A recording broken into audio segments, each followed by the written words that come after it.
Sir Somiraju గారు please start చేయండి sir. అమ్మా కూర్చోవాలమ్మా, అయిపోయిందమ్మా. మీ వాళ్ళు ఇంకా మాట్లాడాల్సింది, ఇటువైపు మాట్లాడాలి. బీజేపీ, జనసేన, టీడీపీ అన్ని 10 మంది ఉన్నారు మా. 2-19-20 అయింది మా. 12 నిమిషాలు అధ్యక్ష. ఇది న్యాయమా అని అడుగుతున్నాను అధ్యక్ష. అలాగే అక్కడ ఎమ్మెల్యే గారు అంటారు పని చేయని గోస్ట్ ఎంప్లాయీస్. మంత్రి గారు అమ్మా ఒక్క నిమిషం కూర్చోమా. మంత్రి గారు మాట్లాడుతున్నారు మా. పదే chair has given me time. Chair time ఇచ్చారు సార్. అమ్మా కూర్చోవాలమ్మా. మంత్రి గారు ప్లీజ్ వినండి మా, వినండి. మంత్రి గారు లేసారమ్మా ప్లీజ్ ఒక్క నిమిషం. మంత్రి గారు ప్లీజ్.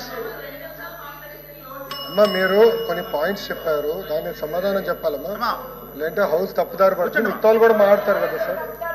హౌస్ తప్పుదారి పట్టేస్తున్నారు సార్. మంత్రి గారు సత్య దూరం మాటలు మాట్లాడుతున్నారు సార్.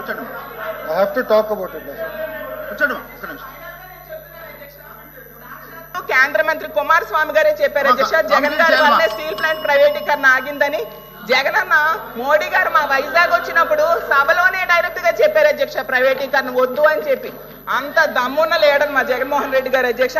ఫైనల్ గా మీకు ఒకటే చెప్తున్నాను అధ్యక్ష, ఎప్పటికైనా కార్మికులతో ప్రభుత్వం మాట్లాడండి అధ్యక్ష, కేంద్రంతో ప్రకటన చేయించండి అధ్యక్ష. దయించి మా స్టీల్ ప్లాంట్ ప్రైవేటీకరణ కాకుండా కాపాడండి అధ్యక్ష. Thank you so much. మంత్రి గారు అధ్యక్ష, ప్రైవేటీకరణ ఆగిందని మేడం గారే చెప్పారు. ఇప్పుడే స్టేట్మెంట్లో చెప్పారు ఆగిందని మేడం గారే చెప్తారు. మళ్ళీ ప్రైవేటీకరణ జరుగుతుంది అంటారు. అమ్మ మీకు క్లారిటీ ఉంది అసలు ఏం జరుగుతుందో? Sir we're in the house, every word matters sir. She ఎస్పెడ్ ఆగిందన్నారు, రికార్డ్ చెప్తుందంటే సభ వాయిదా వేద్దాం, చైర్ అనుమతితో సభ వాయిదా వేసి చెక్ చేద్దాం. ఆగిందన్నారు. మీరు ఫాలో అయినట్లేదు సార్, మేము అందరం ఫాలో అవుతున్నాం సార్. మాకు ఫాలో అవుతున్నాం మేము.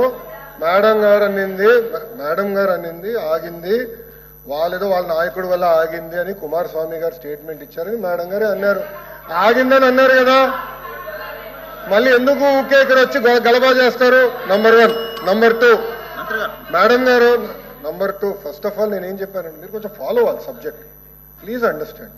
నేనేమన్నా ఆర్సిలర్ మిత్తల్కి మైన్ ఇస్తున్నాం అని చెప్పాను. ఎక్కడ ఎన్ఎండిసి నుంచి market prices they're going to buy slurry pipe line ద్వారా వస్తున్నామా. 270 కిలోమీటర్స్ పైప్ లైన్ వేస్తున్నారు, slurry pipe line.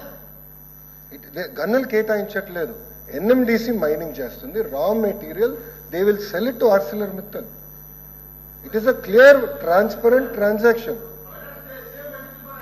Absolutely sir, we will do it. Sir 14,000 కోట్ల రూపాయలు ఇచ్చిన వాళ్ళు మీరు ప్రశ్నిస్తారా? 5 సంవత్సరాలు మీరు పీకిందేంటి? 5 సంవత్సరాలు చెప్తా. మీరు పీకింది చెప్తా నేను ఏంటండి? మీ కెపాసిటీ అంటే 48%. 25,000 కోట్ల అప్ప మీరు మారుతారు. 79% 48% కెపాసిటీ యూటిలైజేషన్ తీసుకొచ్చారు. ఏంటి అధ్యక్ష వీళ్ళు మాట్లాడేది? సింగిల్ ఫర్నెస్ కి తీసుకొచ్చేసారు. వీళ్ళు మారుతారా? ఇది ఎంత అన్యాయం అధ్యక్ష? ఇది వీళ్ళు ఎట్లా చేస్తారు అధ్యక్ష? ఇది ఎలా మారుతారు? ఇది అమ్మాలని చూసేది వాళ్ళు. నేను సార్ కళ్యాణి గారిని ప్రశ్న అడగాలనుకుంటున్నా. 9,000 కోట్ల రూపాయలు మేము ఇచ్చామంటున్నారు. 9,000 కోట్ల రూపాయలు మేము ఇచ్చాం కనుకనే థర్డ్ ఫర్నెస్ స్టార్ట్ అయింది. 79% ప్రొడక్షన్ తీసుకొచ్చాం. అది మాకున్న కమిట్మెంట్. మీరు మమ్మల్ని ప్రశ్నిస్తారా? 14,000 కోట్ల రూపాయలు తీసుకొచ్చిన మేము మమ్మల్ని మీరు ప్రశ్నిస్తారా? ప్రైవేటైజ్ జరగదని చెప్తే చెప్తారా? ఓకే, అవుట్ సోర్సింగ్ విషయం మేడం గారు మాట్లాడారు. ఏంటి సార్, ఆల్రెడీ వాళ్ళు కాంట్రాక్ట్ ఉద్యోగస్తులుగా ఉన్నారు. Sir I'm not yielding. I have right to talk. I have absolutely right to talk. I am not yielding. నాకు హక్కు ఉంది సార్. ఎల్ఏపీ సార్ మాకు హక్కుంది మారడానికి. నేను మంత్రిని సార్. ప్రజలు మమ్మల్ని ఇక్కడ కూర్చోబెట్టారు విశాఖ ఉక్కుని కాపాడడానికి. మీలాగా సొంత కేసుల కోసం ఢిల్లీకి వెళ్ళడం కాదు. మేము సొంత కేసుల కోసం ఢిల్లీకి వెళ్ళాం. మేము అధ్యక్ష కాంట్రాక్ట్ గురించి మాట్లాడతారు అధ్యక్ష. ఏం జరిగింది అధ్యక్ష? గతంలో కాంట్రాక్ట్ సుమారుగా 120 మందికి వచ్చేది. ఆ 120 మందికి వచ్చేది ఎఫిషియన్సీ రావాలి, కెపాసిటీ బిల్డ్ అవ్వాలని చాలా స్పష్టంగా ఏకంగా మంచోళ్ళకి ఇద్దాము అని చెప్పి అవుట్ సోర్సింగ్ వాళ్ళకి ఇస్తున్నారు కాంట్రాక్ట్ ఉద్యోగస్తులు. దానికి ఇంత ఫీలింగ్ అవుతారు. నేను అడుగుతున్నా మీరు ఏం ఆడతారు? ప్రొడక్షన్ లేదంటారు. ఏం ప్రొడక్షన్ లేదు? ఈరోజు 79% ప్రొడక్షన్ వచ్చింది. మీరు ఇట్లా మాడితే ఎట్లా? మీరు చేసిన గురించి చెప్తున్నా, ఎందుకంత భయపడతారు మీరు? వాస్తవాలు చెప్తే ఎందుకు భయం సార్? అరే డబ్బులు తీసుకొచ్చి ప్రైవేటైజేషన్ జరగదంటే మీరు జరగాలని కోరుకుంటున్నట్టున్నారు. ప్రైవేటీకరణ జరగాలని. ఏం జరగదని 100 సార్లు చెప్పినాం. మాకు క్లారిటీ ఉంది. అటు భారతీయ జనతా పార్టీ కానివ్వండి, జనసేన పార్టీ కానివ్వండి, టీడీపీకి చాలా క్లారిటీ ఉంది. పాపం వైకాపా క్లారిటీ లేనట్టుంది ఈ సబ్జెక్ట్ లో. బొత్తిగా అవగాహన లేదు. ఎన్ఎండిసి స్లరీ పైప్ లైన్ కి మైనకి తేడా తెలియదు మీకు. ఇంకేం చెప్పాలి? చెప్పాలండి? మీరు ఇట్లా మాట్లాడితే ఎట్లా మాట్లాడతారు? మాట్లాడతారు మీ అందరూ హాయిగా కూర్చోండి. అందరూ కూర్చోవాలి, కోఆపరేట్ చేయాలి. రండి. దాదాపు 10 మంది మాట్లాడాల్సిన అవసరం ఉంది. సార్ ఎల్విపి గారు ప్లీజ్ కూర్చోవాలి సార్. మైకి కూర్చోండి. మీరు ఎవరిపోయి చెప్పకపోతే మైకి ఎవరు వస్తుంది? ప్లీజ్ కోఆపరేట్ చేయాలి సార్. కూర్చోండి సార్ ప్లీజ్. ఇస్తాం సార్.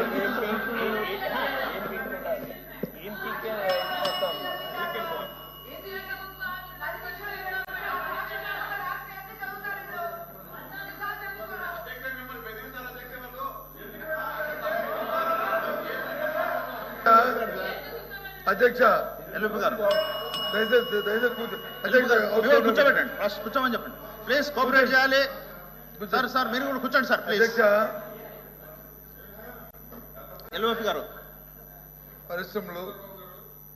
పరిశ్రమలు పెట్టుబడులు, స్టీల్ ప్లాంటు దాన్ని మీద వచ్చి డిస్కషన్ని మీరు తమలో చేశారు. చేసినట్టే మంత్రి గారు వచ్చి దాన్ని ఇనిషియేట్ చేశారు. వారు మాట్లాడినంతసేపు ఎన్ని సందర్భాలు ఏం మాట్లాడినా ఎక్కడ మేము ఇంటర్వ్యూ అవ్వకుండా అన్ని వింటూనే ఉన్నాం. దయచేసి వినండి. అవైతే మా వాళ్ళు ఉంటారు. అది కాదు. అది వాస్తవమా అవాస్తవమా అనేది మేము మాట్లాడి చెప్తాం. అది వాస్తవాలా అవాస్తవాలా ఏదో మేము చెప్తాం. కానీ మా సభ్యురాలు మాట్లాడినప్పుడు ఆవిడేమి కొత్తగా ఏమి కోట్ చేసి మాట్లాడలే. మీరు చెప్పిన మాటలనే చెప్పారు.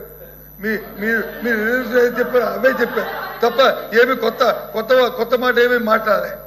మీరు మాట్లాడి తిరిగి కోట్ చేస్తే గౌరవ మంత్రి గారు వచ్చి అంత ఆవేశం ఏం పిక్కు వాట్ దిస్ ఇదేనండి సభ సాంప్రదాయం. ఇదేనండి ఎవరు చెప్పారు? ఏం పీకారన్నాడా? ఏం పీకారని చెప్పా? 5 సంవత్సరాలు మీరు ఏం తీసుకొచ్చారో అడిగా. ఎందుకట్లా మాట్లాడతారు? మీరు లేరు, బయట ఉన్నారు. ఇప్పుడు వచ్చారు హౌస్లోకి. ఇప్పుడు వచ్చి మీరు మాట్లాడతారు. హౌస్లో లేరు, టీవీలో చూస్తున్నారేమో. ఎట్లా మాట్లాడతారు సార్ మీరు?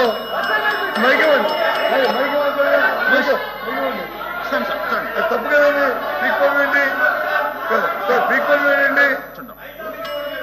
పీక్కోండి. వాళ్ళు ఉత్తరం చేయమండి. హౌస్ సమాధానం చెప్పండి. మీరు ఎందుకు కదా పీక్కోండి. ఎంత గౌరవం ఉండాలి. మేము ఎవరైనా ఒక్క మాట్లాడామా?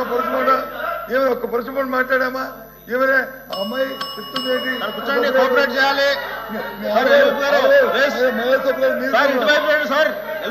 మీరు కూడా కూర్చోండి ప్లీజ్. వినండి చెప్పండి. మీరేంటి ఆవిడ ఆవేదన ఏంటి? మీ వాళ్ళు కూర్చోబెట్టండి ప్లీజ్. ఎల్విపి గారు మీకు అవకాశం ఇస్తాము. మీ వాళ్ళందరూ కూర్చోబెట్టండి. కూర్చోండి. ఇప్పటికే 2:30 అయింది. ఇంకా 10 మంది మాట్లాడాల్సిన అందుకే చెప్తుంది. ప్లీజ్ మీకు అవకాశం మేము రిక్వెస్ట్ కూడా చెప్తున్నాము. ఎందుకంత ఆవేశం ఏంటి? భాష మీద పొట్టుండాలి. ఆవేశం ఉండకూడదు.